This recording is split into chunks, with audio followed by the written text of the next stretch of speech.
There is an answer to this general question. The fourth volume of the Fundamentals of Sociology begins directly from this.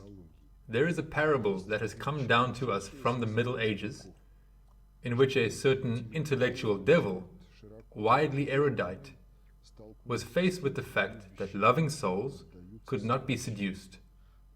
So he went to a monk and began to harass him for an explanation as to what love is. In the end, the monk did not have enough words, and the devil concluded that love is some chimera which does not exist, is invented by people, and so on. This parable alludes to the fact that talking about love, intellectualizing it, is a pointless endeavor. You just need to love.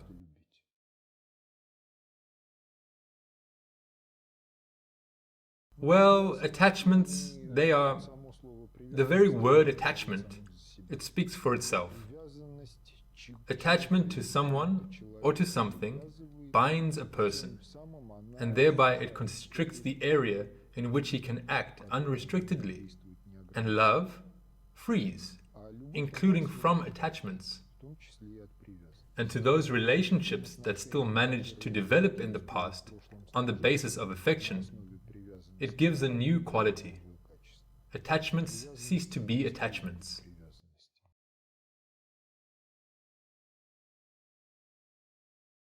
Well, there is such a concept, and there is a real-life phenomenon behind the concept.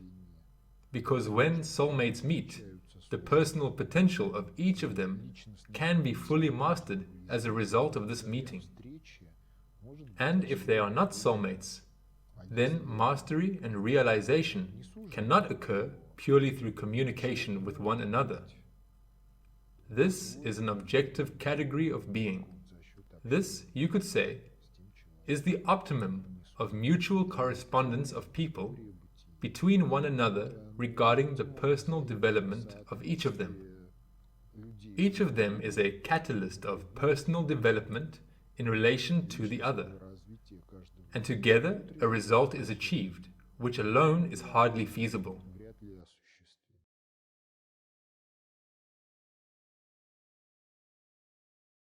Well, above all, do not deceive yourself. If a person carries a whole slew of prejudices about what a soulmate should or should not be, then all who cross his path, he correlates with this very standard, the standard that he formed or somehow formed by itself. But this does not mean at all that this option is his soulmate. But when he meets the actual soulmate, and he or she does not correspond to these standards and prejudices, then all sorts of justifications begin. Yes, on the one hand it's good with her in general, but what will others think? There is this or that problem, and so on, and this is not so, and that is not so. That's it, enough, let's split. Who's guilty? He himself is to blame.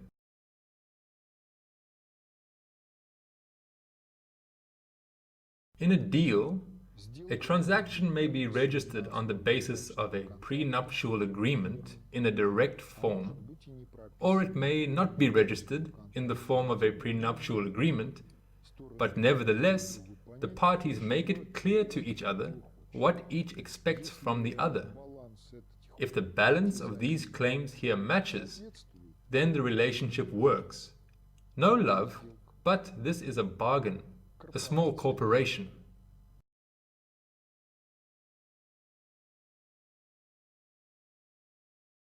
Well, failure in most cases on both sides to become human. Ideally, a family is normally built on the basis of love and sincerity. Then everything can be overcome. The family is happy. If a family is built on the basis of some clearly conscious and unconscious interests and prejudices, then, as the anecdote goes, can a marriage of convenience be happy? It can, if the interests are correspondent. If the interests do not correspond, then, sorry, reboot with someone else. Well, if each person asks the question, what qualities should there be? The first question is, what quality should your spouse have? They begin to list many things that are generally transient in nature. But the only true questions are, would you entrust your spouse with your own upbringing? So, if you could choose anyone as a parent for you as a child, would it be him or her? Another question to honestly ask, what would happen to a country if your spouse were president? Would there be disaster or flourishing? And the same question should be asked by the spouse. Now, if the mutual answers are positive, then there are chances that everything will be fine. But if everything revolves around some or other worldly fuss, then there will be trouble. Well, if we talk about the fact that man is a part of the biosphere, imagine a situation where culture is at zero level. What is there then? There are only instincts, reflexes, a certain imprinting component, that is, the first impression that leaves an indelible mark on all subsequent life, one's own understanding and intuition. So, it is necessary to solve the problem, the reproduction of the biological species, regardless of their individual plans and understandings. How to provide this? The main biomedical indicator that distinguishes a person from everything else that exists in the biosphere is the ratio of the mass of the brain of an adult to the mass of the brain of a newborn. So, humans have the biggest ratio. How do they pay for this?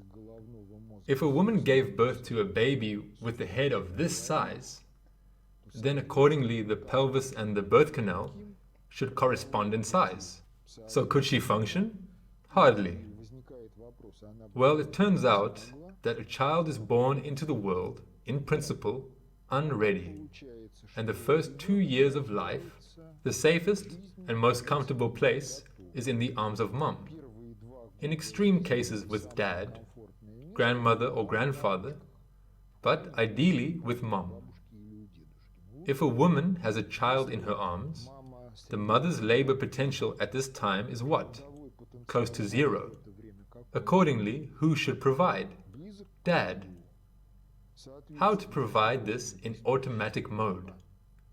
In automatic mode, this is achieved only on the basis of the layout of the algorithms of instinctive behavior programs. Mom is instinctively attached to the child. Dad is instinctively subordinate to mom. Well, this whole thing works automatically until dad and mom have switched to the human type of psyche structure, or some who fell into demonism, which also allows one to overcome the dictatorship of instincts, but on the principle of what I want, I do. So in general, it turns out that in the life of society, this instinctively conditioned algorithm is actually still active. Its role has not come to an end, and it has repeatedly affected history, both beneficially and negatively. Well, these negative effects were caused by the emergence of many aggressions, beginning with the fact that it was necessary to corrupt the girls of the society, which is the potential victim of aggression. Then the harsh feminine instinctive dictatorship would destroy society automatically. Therefore, in Russian fairy tales, the ideal of a woman is Vasilisa. Not beautiful, but wise. Because if she is wise, she will always be beautiful. But if she is just a doll, then do not expect anything good.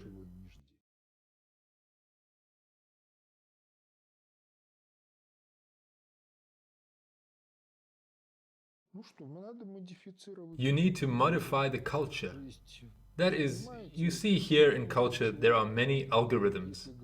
And if we talk about when a child should begin to understand sociology, the counter question is, in what form? You can find a form where the child will understand the whole of sociology on the basis of what he knows. For example, there is a wonderful cartoon which gives us a glimpse of such a holistic education called Primitive Fairy Tale or Candy Wrapper, about the very first elephant in the world. Here, a child of 2.5 years can watch this cartoon.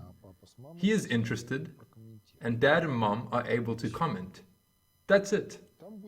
There it will be understood why this candy wrapper, for some reason, what he does is unique. That is, it cannot be imitated. Although the characters which appear are not people, nevertheless, these are psychological types that are found in society either at every step or extremely rarely.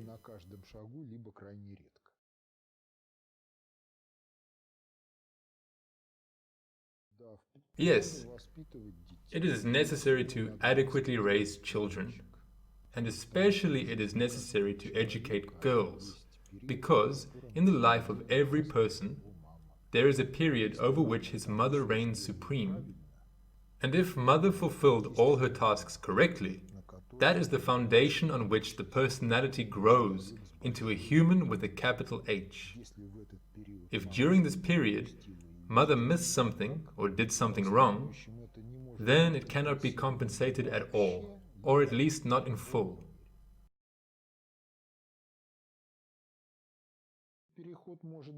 The transition may not be very long, but it depends on how people relate to this transition itself. If they work on themselves intelligently, then it will be faster. If they take the position of a fan appraiser, then it will take longer.